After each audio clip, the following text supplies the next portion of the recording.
Hello देशवासियों, नमस्कार। आज मैं ये वीडियो बनाने जा रहा हूँ। आज जो दुनिया में जो एक जैसी कंडीशन बन रही है, सर्कमस्टेंसेस बन रही हैं, ये उसके ऊपर है। आप सब जानते हो कि भारत जो है एक न्यूट्रल रोल प्ले किया, बहुत अच्छी फॉरेन पॉलिसी प्ले कर रहा है। क्योंकि हमें पहले जो है मोदी जी का इसीलिए न्यूट्रल प्ले कर रहा है कि पहला तो वो अपने देशवासियों को बचाना चाहता है यूक्रेन और रसिया और आसपास के देशों से। अभी अभी मोदी जी ने डिसीजन लिया है, 4 मंत्रियों को वो विदेश में भेज रहा है। किसी तरह से हमारे जो विदेश में फंसे हुए हैं उनको इवैक्यूएट किया जाए वहाँ से। लेकिन कल मैं एक वीडियो देख रहा था जिसमें वहाँ से जो बच्चे इवैक्यूएट किए गए हैं वो तो मजाक उड़ा रहे थे, भारत सरकार का मजाक उड़ा रहे थे। और ये भी मैंने एक वीडियो देखा कि जब भारत माता की जय हो रही थी तो उस समय वो जय हाथ भी नहीं उठा रहे थे, जय भी नहीं बोल रहे थे, वंदे मातरम भी नहीं कर रहे थे।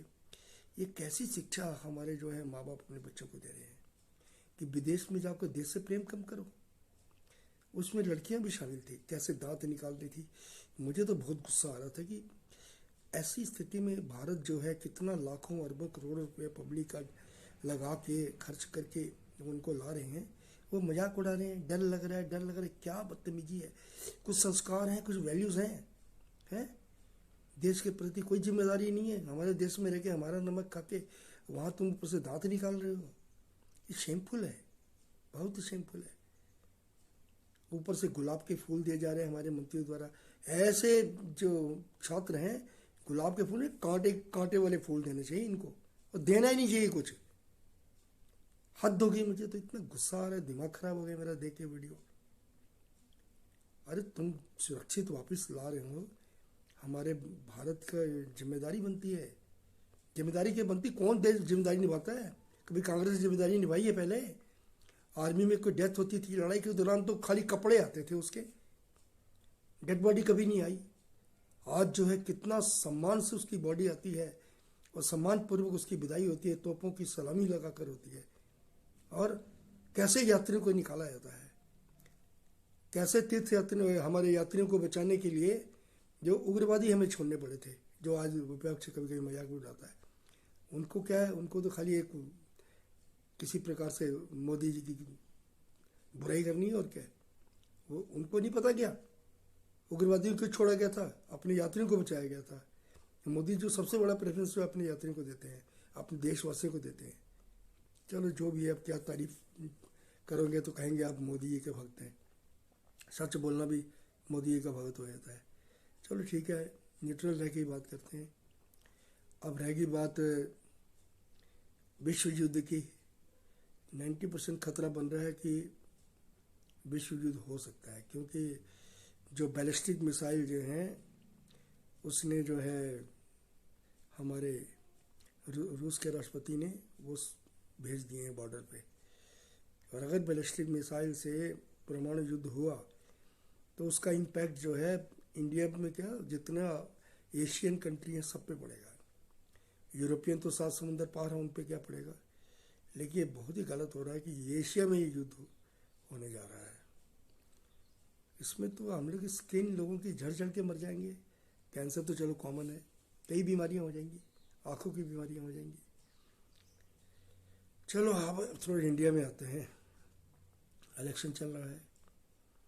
हमारे देशवासी जहाँ भी कई फेज का इलेक्शन बाकी है, उनके ऊपर राष्ट्रीय भावना तो क्रिएट होगी। मुझे ऐसा लगता है 10% 15% जो है फ्लक्चुएशन आएगी अच्छी खासी हमारे भारतीय जनता पार्टी के फेवर में। अब मैं चाहता हूँ हमारे केजरीवाल जी पे, हद ही कर दी केजरीवाल ने तो।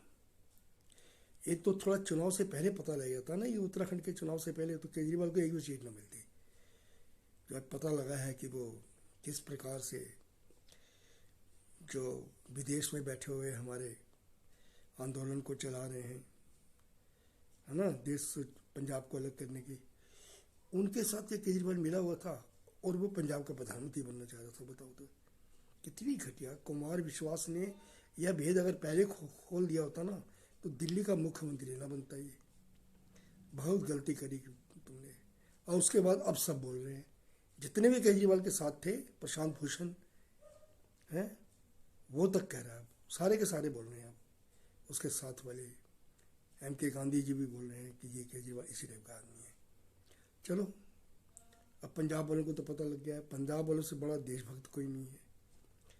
उन्होंने देश के लिए कितनी कुर्बानियाँ दी हैं। अब पंजाब वालों की तरह कोई सेवक नहीं है, लंगर सेवक जब सेवा करते हैं तो कोई भी आ जाए उन सबकी सेवा, आपने देखा होगा, चाहे कोई भूकंप आ जाए, अकाल आ जाए, कोरोना आ जाए, तो ये कम्युनिटी जो है जी जान से सेवा करती है। चलो, अब रह गई बात हमारे राहुल जी की। अब उसकी क्या बात करें, राहुल जी और मुझे तो अखिलेश यादव दोनों सेम ही लगते हैं। अखिलेश यादव मुझे सपने आते हैं कृष्ण के। अब कृष्णा जी के सपने आते हैं तो कुछ करके दिखा, क्या सपने में आते हैं तेरे को? तूने आज तक किया कृष्ण भगवान के लिए कुछ किया? चंदा तक तो राम भगवान के मंदिर में दिया नहीं। अब कृष्ण के बाद लोग बेवकूफ़ नहीं है अखिलेश। और मुझे ऐसा लगता है, पता नहीं क्यों, कि इस बार बीजेपी की मेजोरिटी पहले से थोड़ी सी कम हो सकती है, लेकिन आएगी पूरी फुल में। और अब जो चुनाव जो होने जा रहा है इस समय, उसमें तो सारी की सारी सीटें मुझे लगता है बीजेपी ले जाएगी, टोटल जो अब जो फेज है। चलिए, तो मेरा अंदाज़ा है, शायद मेरे अंदाज़ा जैसा देशवासियों के 90% लोगों का ही ऐसा अंदाज़ा हो। थैंक यू जी। अब मैं योगी जी की तारीफ़ तो नहीं करूँगा, धन्यवाद। योगी जी को सारी दुनिया तारीफ़ करती है, मोदी जी की दुनिया तारीफ़ करती है, मैं क्या करूँ। धन्यवाद देशवासियों। बस यही कल्पना करते हैं, यही आशा करते हैं, यही प्रेयर करते हैं कि भगवान जी इन दो, योगी जी और मोदी जी की खूब उम्र दे। वो इसलिए कि अभी मैं एक वीडियो देख रहा था जिसमें एक अमेरिका से, लॉस एंजलिस से एक लेडीज आई है जो बनारस और गया गई। वहाँ जो है वो कह रही थी कि हमारे मोदी जी और योगी जी की बहुत जो है रिस्पेक्ट है, भारत की बहुत रिस्पेक्ट है। कुल मिलाकर ये कहते हैं कि इंडिया की बहुत इज्जत है। अयोध्या और बनारस को उन्होंने स्वर्ग बना दिया है। कह रही मैं 10 साल पहले गई थी तो ये बिल्कुल ही अच्छा नहीं लगता था गलियों में घूमने का। आज तो स्विट्जरलैंड हो गया है ये अयोध्या और बनारस। चलो जी, मैं अब धन्यवाद करता हूँ देशवासियों। Okay, thank you. Modi ji की उम्र लंबी करें, आप सबके सब जो है तपस्या करिए। Thank you.